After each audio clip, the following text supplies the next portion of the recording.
wabarakatuh. Waalaikumsalam warahmatullahi wabarakatuh. Selamat datang para pendengar yang budiman.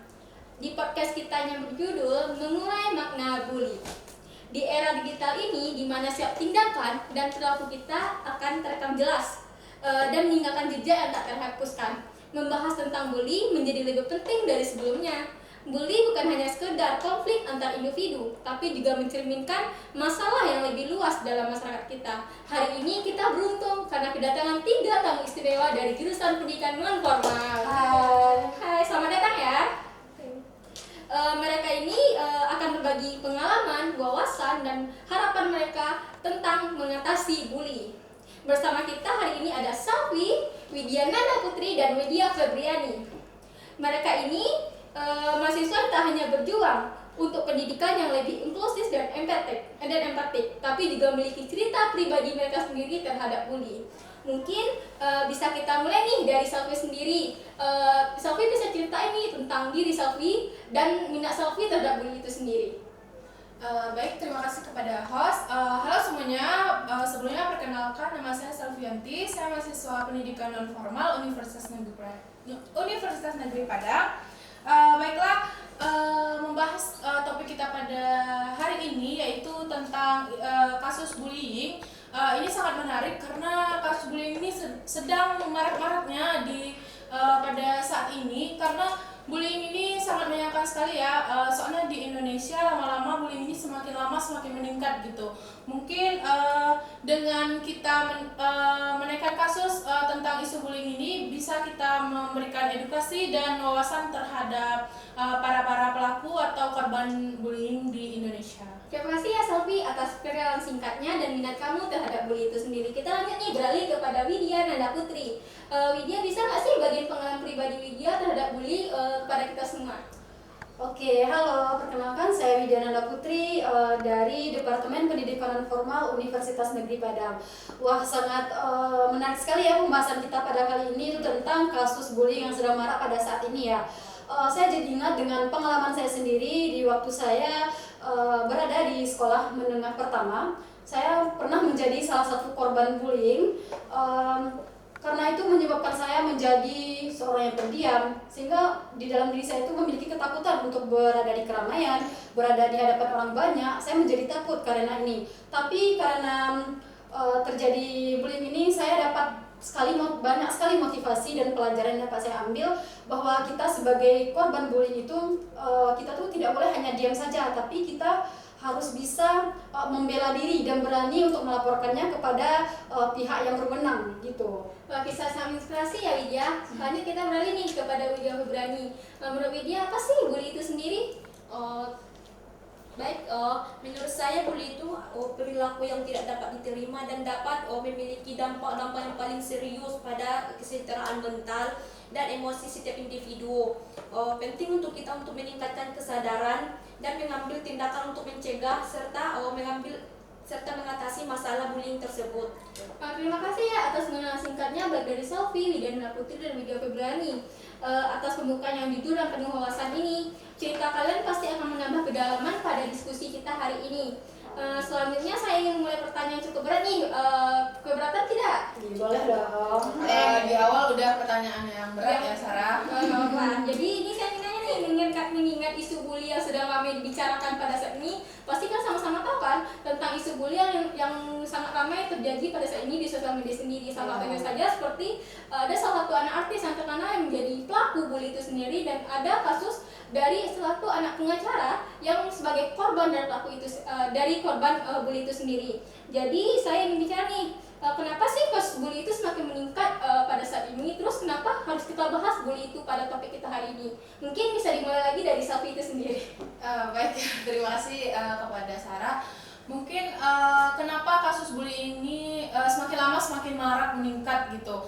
Menurut saya mungkin ada juga karena faktor media sosial atau karena faktor gadget ya. Karena anak-anak zaman sekarang atau termasuk anak-anak usia ke bawah gitu sudah menggunakan gadget dan tanpa menggunakannya itu tanpa bimbingan dari orang tua gitu. Banyak hal-hal yang tidak terfilter untuk penggunaan bagi anak-anak gitu. Mungkin dari sana juga bisa terjadi kasus-kasus bullying tersebut gitu.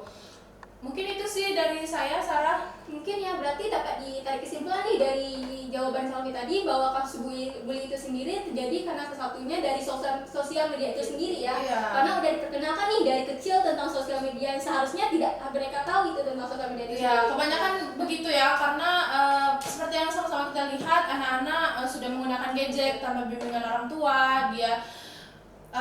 Adapun mungkin anak-anak sekarang mungkin kurang perhatian dari orang tua. Sama-sama kita lihat orang tua sudah jarang gitu menerapkan seperti moral atau hal-hal yang perlu diterapkan kepada anak-anak. Mungkin dari sana tercipta pembuli tersebut gitu. Mungkin karena orang tuanya sibuk ya. Terlalu Soalnya sibuk. sebagian besar orang Iya. tua sekarang ini mungkin Iya. kebanyakan kedua orang tuanya bekerja dan Iya. anak yang dibiarkan saja begitu.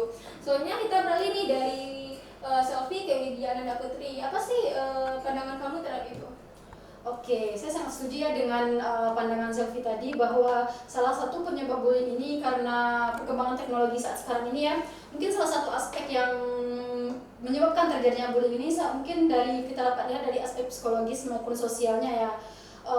Dapat kita lihat pada sekarang ini perkembangan teknologi benar-benar sangat pesat sekali sehingga dapat kita lihat ya kalau pelaku dari bullying itu kebanyakan tuh dari kalangan anak-anak dan remaja sehingga mereka itu dengan adanya teknologi menjadi peluang yang sangat besar dan sangat luas bagi pelaku pembulian ini karena mereka merasa mungkin video-video mereka menjadi viral sehingga mereka terdorong lagi untuk membuli orang lain karena video mereka tersebar kemana-mana karena kita tahu sendiri kan jejak teknologi ini tidak akan bisa dihapus sampai kapanpun, tidak akan pernah hilang ya. Mungkin dia merasa bangga atas Ya. video. Karena kebanyakan juga kan kalau bully itu kan per kelompok ya. Iya. Kalau per kelompok itu Betul. mungkin salah satunya cuma ikut-ikutan. Kalau Iya. mereka nggak ikut bully berarti mereka nggak keren gitu. Iya, mungkin kebanyakan mereka Iya, menanamkan diancam gitu. gitu. Iya, diancam Iya. gitu.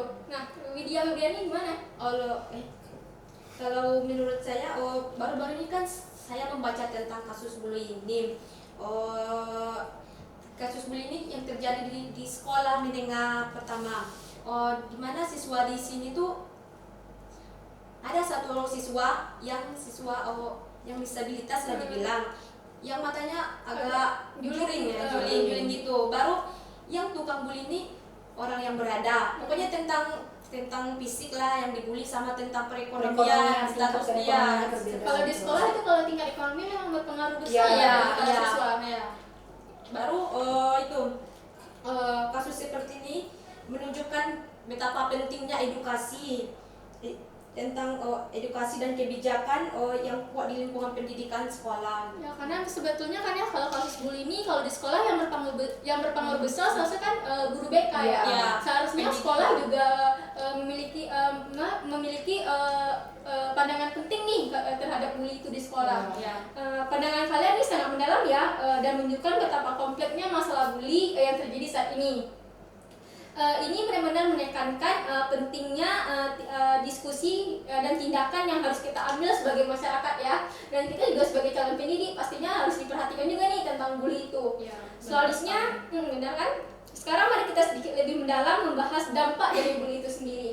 Kita semua pasti tahu kalau bully itu bukan hanya berdampak pada saat itu terjadi, tapi juga memiliki dampak jangka panjang. Jadi saya ingin tahu nih, menurut pandangan kalian, apa sih dampak dari bully itu sendiri? Bisa dimulai dari Baik, mungkin saya sedikit menceritakan pengalaman saya tentang dampak bullying ini. Di mana waktu itu saya duduk di bangku sekolah dasar atau SD. Waktu itu ada teman seangkatan saya yang menjadi korban bullying dan dampaknya sangat menyayangkan sekali karena dia menjadi takut atau menjadi takut untuk Berinteraksi dengan lingkungan sekitar gitu, dan dia menjadi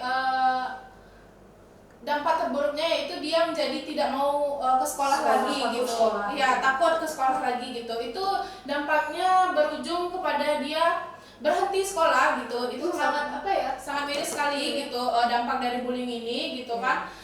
Itu sih mungkin dari pengalaman saya gitu, dampaknya menjadi dia berhenti sekolah gitu.